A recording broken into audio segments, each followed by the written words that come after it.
The COVID-19 situation around the world is stabilizing. In fact, the United States even announced that it was out of the pandemic phase of the disease. Unfortunately, COVID-19 cases are spiking in Taiwan. On May 8th, the number of confirmed cases in Taiwan for the day was number 1 in the world. Pandemic numbers have been reaching new heights ever since. Taiwan was once celebrated as a model for COVID-19 prevention. Now, the disease runs rampant throughout the country. There are shortages of everything from rapid tests to vaccines.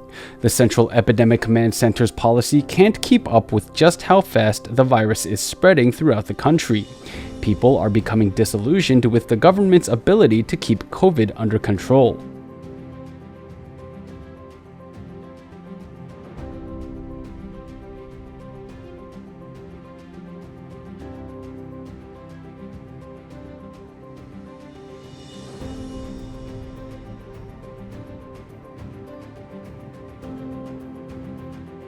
Dr. Huan Si-lin once wrote, "When people begin questioning leaders' integrity, they can take away the power they granted those leaders."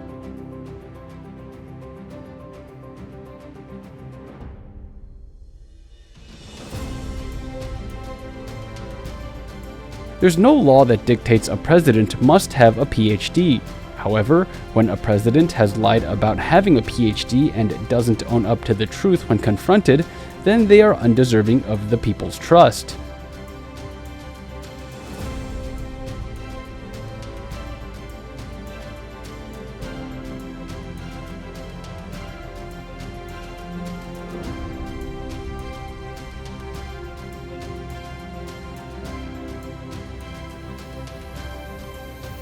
Taiwan's opposition parties and media have failed the country's democracy.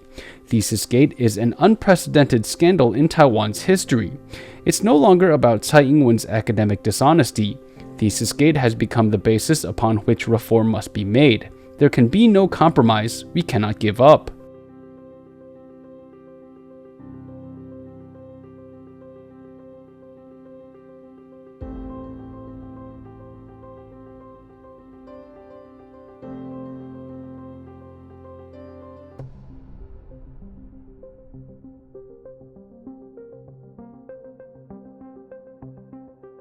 Tsai Ing-wen and the University of London want nothing more than ThesisGate's accusations to stop, but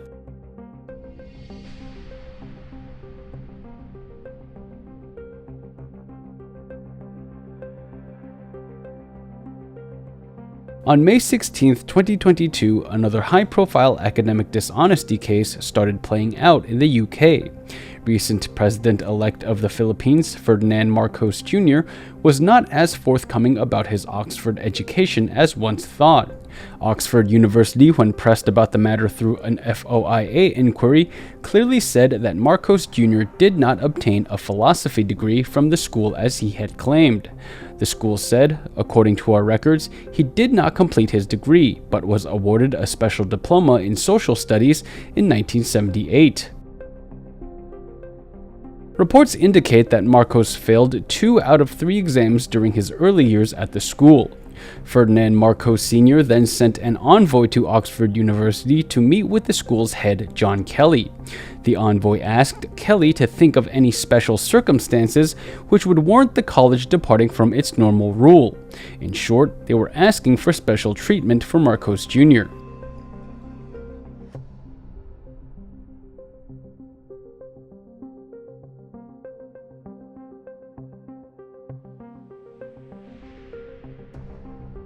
In the end, the school transferred Marcos Jr. to a social studies program where he was given his special diploma.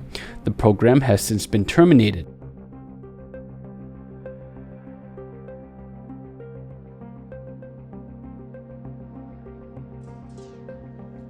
As we've said before, special diplomas like the one Marcos Jr. had been given are honorary and symbolic in nature.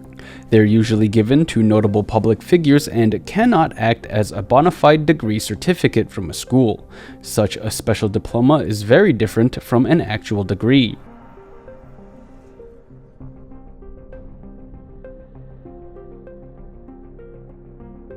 Oxford University's information compliance team even said the special diploma was defined as something available to undergraduates and graduates. Non-university members could also get it under certain circumstances. The ICT also affirmed that there was no recorded link between the BA and the special diploma, and the special diploma was not a full graduate diploma. So, Marcos Jr.'s self-proclaimed education was revealed to be a sham by Oxford University itself. The outcomes of academic dishonesty cases in Taiwan and the Philippines are vastly different. Under the control of the at-power administration, Taiwan's media does nothing to expose Tsai Ing-wen. It could be said that the circumstances between Tsai and Marcos Jr.'s academic controversies are different. However, the underlying methods behind each person's fraud are pretty much the same. The program which granted Marcos Jr. his special diploma was terminated not long after his award. It's similar to how Tsai's transcripts were held by the now-defunct Higher Degree Office. Marcos Jr. couldn't pass his exams, so his father asked Oxford to think of any special circumstances which would warrant the college departing from its normal rule. Tsai Ing-wen claims she was allowed to submit a thesis to the school even after her student record indicated she withdrew from her program. Does this mean she was also given preferential treatment?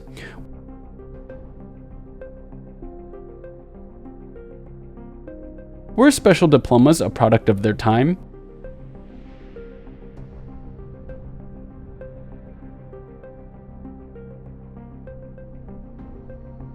Special treatment for Tsai would also explain why the Education and Examination Ministries requested verification for Tsai's credentials on 4 separate occasions. Could it be they were seeking to clarify whether Tsai got a diploma or a degree?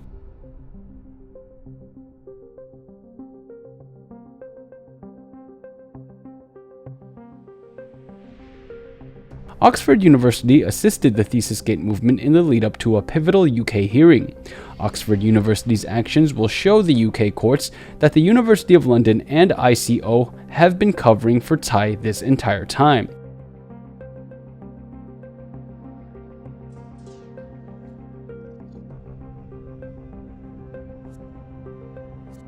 Let's go back to November 1st, 2021. One of Marcos Jr.'s supporters took to whatdottheyknow.com and lambasted the University of Oxford for publishing a student's information without their consent.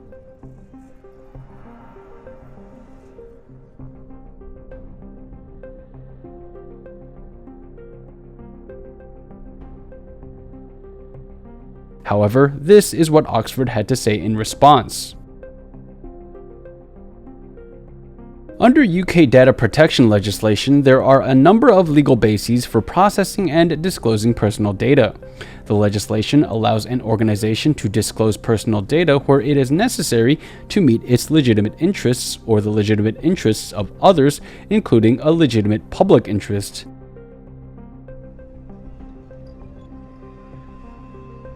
If an individual claims publicly to hold a degree or other qualification from Oxford, the university will respond to persons who ask us to confirm or clarify the authenticity of that claim. This is necessary in order to maintain public confidence in the quality of our academic awards. In addition, there is a strong and legitimate public interest in the disclosure of biographical information relating to candidates for election to political office, particularly so in cases of high office such as president. Oxford offered the user a 3-part rebuttal. Each part was equally vital. Furthermore, the same principles were the basis upon which Michael Richardson based his appeal. However, the University of London took a different course of action when it was confronted about Tsai Ing-wen's degree. In response to Richardson, the school said,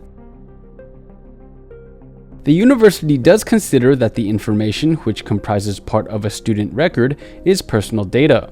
The legitimate interests of a third party do not outweigh the rights of the data subjects in the disclosure of further detail from the student's record. The University of London and Oxford took vastly different approaches to the same issue. We've already talked about how the University of London insists examiner names are Tsai Ing-wen's private information. The school says publishing that information would violate protection laws, even though such information would put her thesis controversy to rest. The University of London would rather go to court than reveal Tsai's examiners. The only explanation for this is that Tsai's examiners don't exist.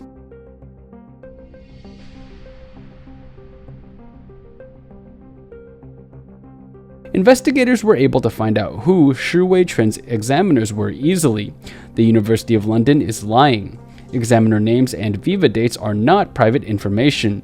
This puts the school in violation of the Freedom of Information Act.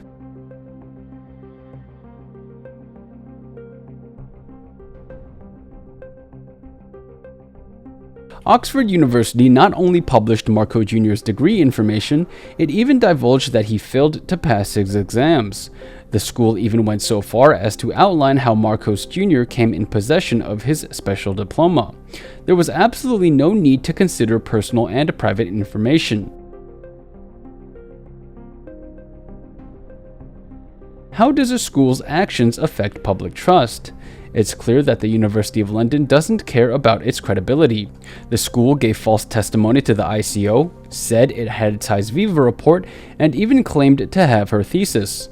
Later on, the school would walk back its statement saying it didn't know where Tsai's thesis went.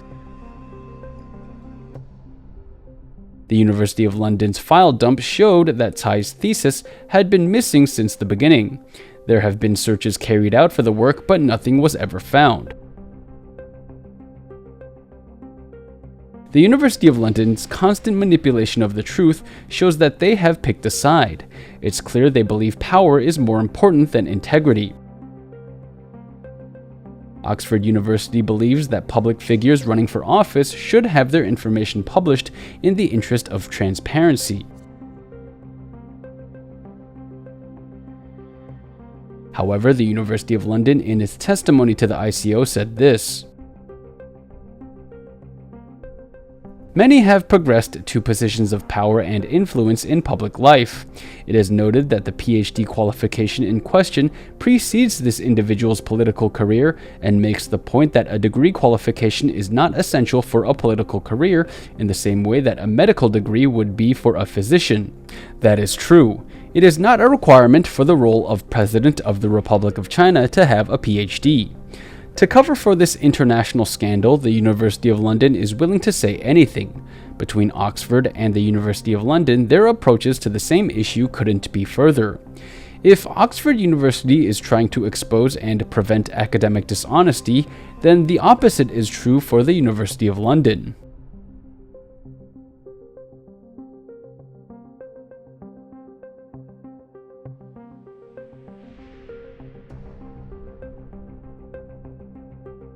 Marcos Jr.'s case is actually telling of how schools operated back in those times. Is it possible that Tsai Ing-wen also has a special diploma? Perhaps.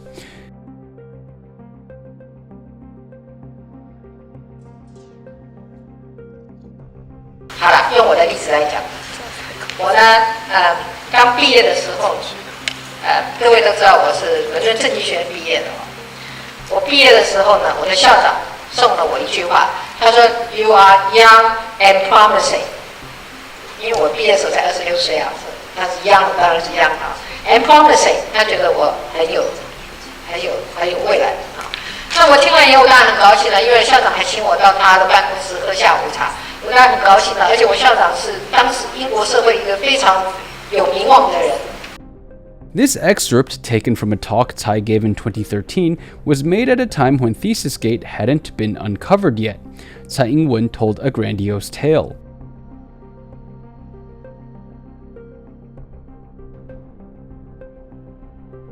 First, she said she graduated when she was 26.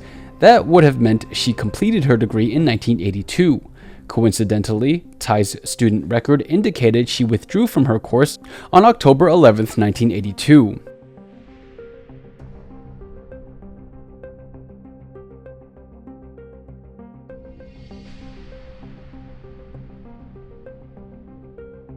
Let's skip past the debate of whether Tsai graduated or withdrew. We just know she left the school in 1982. Second, let's think about this for a second. Under what circumstance would the head of a school invite a student to their office for tea? It wouldn't just be to celebrate a random student's graduation, would it? This instance was a one-on-one meeting between a school director and a student. What could the two possibly have to talk about? Could it be a talk to think of any special circumstance which would warrant the college departing from its normal rule? Could it be about a special diploma? Let's boldly assume that Tsai failed to transfer into LSE's PhD program in 1982. Maybe that's why no QE, which stands for no qualifying exam, is on her student record.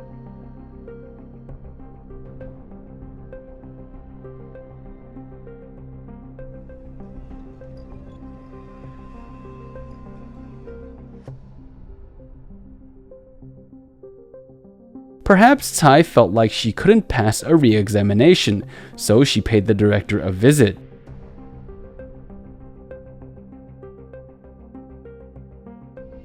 And that's where the director told Tsai Ing-wen that people who fail out of LSE Law School cannot return to the school. Tsai Ing-wen then pled with the director to find another way for her to obtain a credential. The director told a downtrodden Tsai Ing-wen, "You are young and promising," and gave her the option to withdraw from her course, citing financial difficulties to help her save face.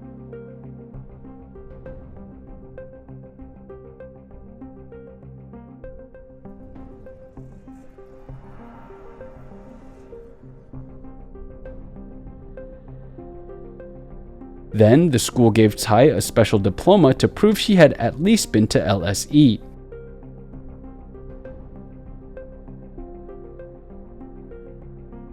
That could be the deal Tsai took. Doesn't this story make sense?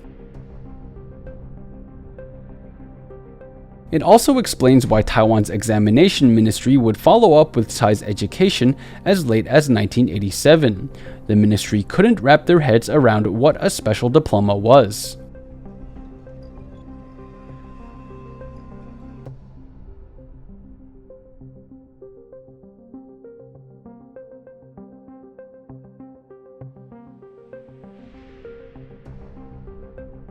Marcos Jr.'s story at Oxford gave us more perspectives to ponder on. However, the idea that Tsai received a consolation prize has been floating around within ThesisGate for 3 years now. Marcos failed his exams in 1976 and got his special diploma in 1978.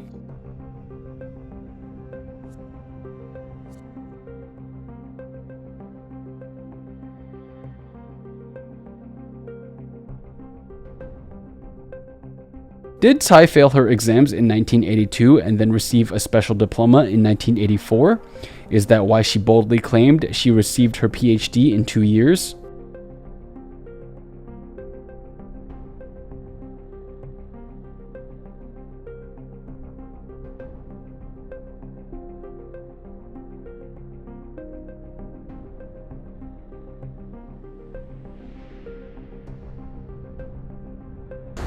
这个大概是有史以来伦敦政经学院最令人惊奇的这个博士论文考试。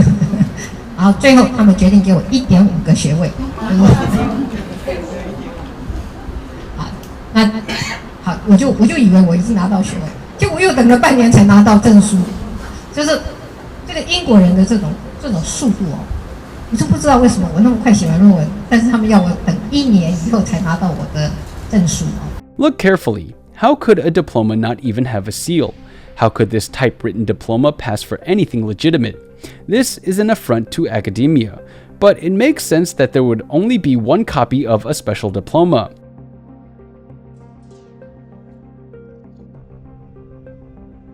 This document would look suspicious to anyone.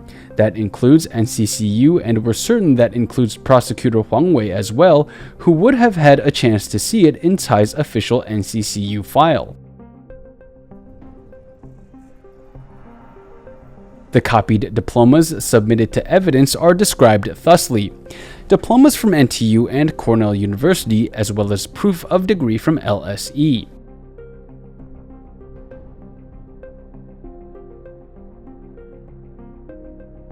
Why are the documents from NTU and Cornell described as diplomas, while LSE's document is called a proof of degree?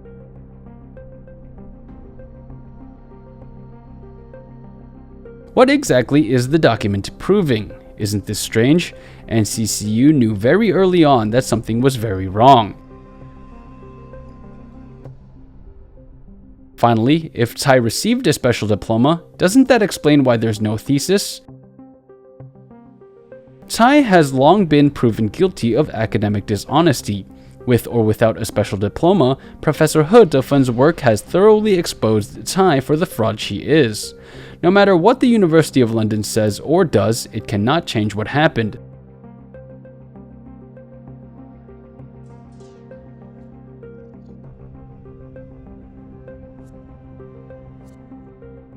The impending hearing in the UK is a prime opportunity for us to carry out a devastating offensive. Michael Richardson is preparing himself thoroughly. With Shi Wei-Tren's Freedom of Information Act case and the Marcos Jr. scandal, Richardson is ready to blow Tsai's scheme to pieces. Come the time, we will cover the hearing. We will also submit our stories to UK publications and spread awareness about this body of lies.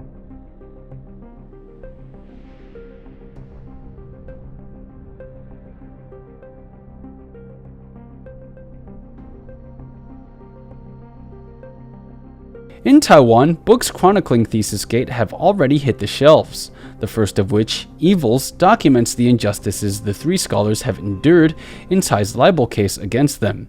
Within the pages of the books are countless reasons why Taiwanese society should fear the demise of its democracy and why no one should trust the justice system.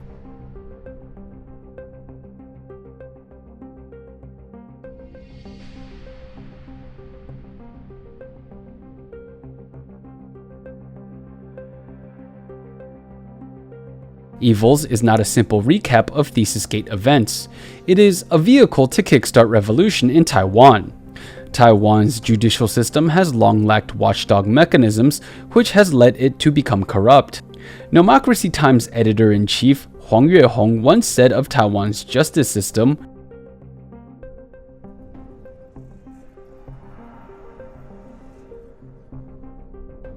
"When media outlets report on court decisions, they're like ghosts. They never publish the judge's name. Taiwan is the only country in the world that does that. I've asked reporters before, why don't you publish judges' names? They say even if they do publish them, editors will have them take it down.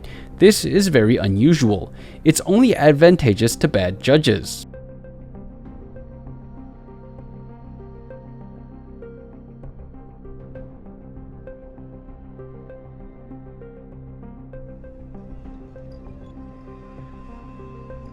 Evils is a book that not only names judges, but it also holds judges accountable for their bad decisions. Evils is an open letter of defiance to Taiwan's judicial system. It dares to correct judges, and we will relish to see how these supposed agents of justice stand up to scrutiny.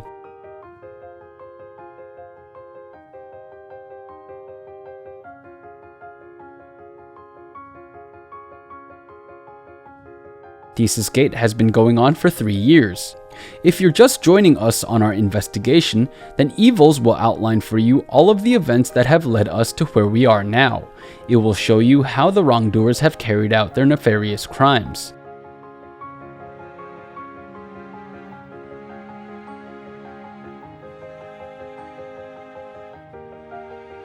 ThesisGate is now in the darkness before the dawn. Join us and enjoy the sunrise.